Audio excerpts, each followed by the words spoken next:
And we're in the process of executing a search warrant for information as to their business conducted at that day. The driver arrested is not being identified, presumably until she is charged. As for the 9 people in the hospital, we do not know their condition at this time. Reporting in Newport, Jacqueline Francis, Local 4. All right, Jacqueline, thank you. Police say this investigation is still in its infancy, so we're expecting plenty more updates over the next few days. We'll post them as they come online at clickondetroit.com. We are getting more insight tonight on a major victory for the UAW. Employees at the Volkswagen plant in Chattanooga, Tennessee, voted to join the union. It's the first time a foreign-owned automotive plant in the South has unionized. Auto industry expert Dr. Merrick Masters says he thinks the UAW's new contract with the Big Three played a big factor. It negotiated the record contracts after a stand-up strike that generated a lot of public support, and it's been able to catapult that into a massive organizing campaign, resulting in an election fairly quickly at Volkswagen in Chattanooga, and it's got one upcoming in the next month at Mercedes-Benz in Alabama. The successful union vote comes just days after 6 Republican governors of southern states, including Tennessee, released a joint statement opposing the UAW's push to unionize in their states. A Detroit man has been charged with the kidnapping and sexual assault of a 10-year-old girl. 59-year-old Cedric Jackson is accused of luring the girl into his home on the city's west side last Wednesday. When the girl did not return home after school, her mother reported her missing. Information obtained by Detroit Public Schools led them to Jackson. A DPS police officer took Jackson into custody. Jackson is charged with first-degree criminal sexual conduct, kidnapping, and unlawful imprisonment. The Senate will vote next week on a package of bills passed in the House today that includes aid to Ukraine, Israel, and Taiwan. Senate Majority Leader Chuck Schumer says the first vote will happen Tuesday. It will likely meet strong Republican opposition. The package of bills will be combined into a single amendment as it moves to the Senate. In a statement, President Biden says the passage of the foreign aid bills sends a clear message about America's leadership to the globe.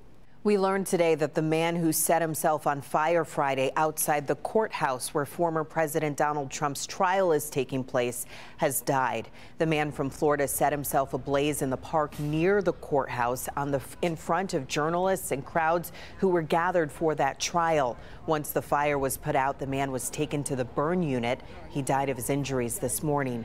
Investigators are not sure what led the man to set himself on fire, but pamphlets he had with him appeared to be about Ponzi schemes and conspiracy theories involving the American government. Protests are expanding to college campuses around the country over Israel's war in Gaza and heightened tensions at Columbia University tonight, just days after police were called in to clear out a protest encampment on campus. George Solis has more. In New York City, just outside the gates of Columbia University, massive protests filling the streets. Pro-Palestinian demonstrations appearing to grow on this 4th day since students set up an encampment on campus that led police in riot gear to make more than 100 arrests at the request of the university president earlier this week. Students tell us despite the risk of suspension, having their ID badges turned off, and losing access to housing here on campus, they've reestablished this encampment, demanding the university divest from Israel. I was one of the students arrested, suspended by the university. All of these students know the risk, and they're showing up because they understand that in our numbers we have greater safety. For some, the ongoing protests have led to discomfort even being on campus. They feel the campus is so toxic, it's so unwelcoming to Jewish students and people who diverge from this line. If there's no justice, there's no peace! And demonstrations are now spreading. Overnight, hundreds of Yale students camped outside a dinner for the university president to protest the school's investment in military weapon manufacturers. Say no more to military aid! At UNC Chapel Hill, students set up their own encampment in solidarity with the Columbia students who were arrested this week. All as a national pro-Palestinian student group is calling for action on campuses nationwide. Universities have a long history of political demonstration.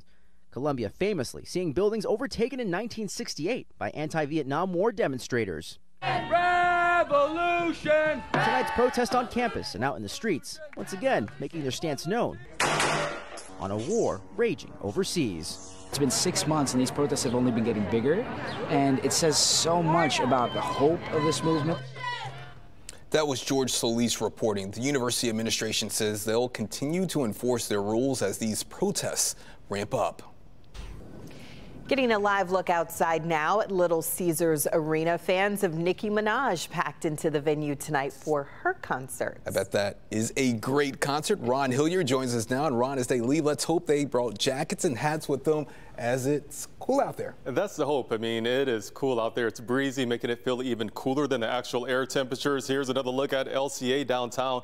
It has been chilly all day long. Look at the current temperatures out there. We're at 38 right now in Howell, 39 at Flint, Pontiac, Ann Arbor, and temperatures are cool all over the map. But when you see what it really feels like because of the wind, it feels like it's freezing already in Pontiac with 32 degrees. Same for Flint. Now, those winds are mostly out of the west, about 5 to 15 miles per hour. That is making it feel chillier, but we will see those actual air temperatures getting to around freezing tonight.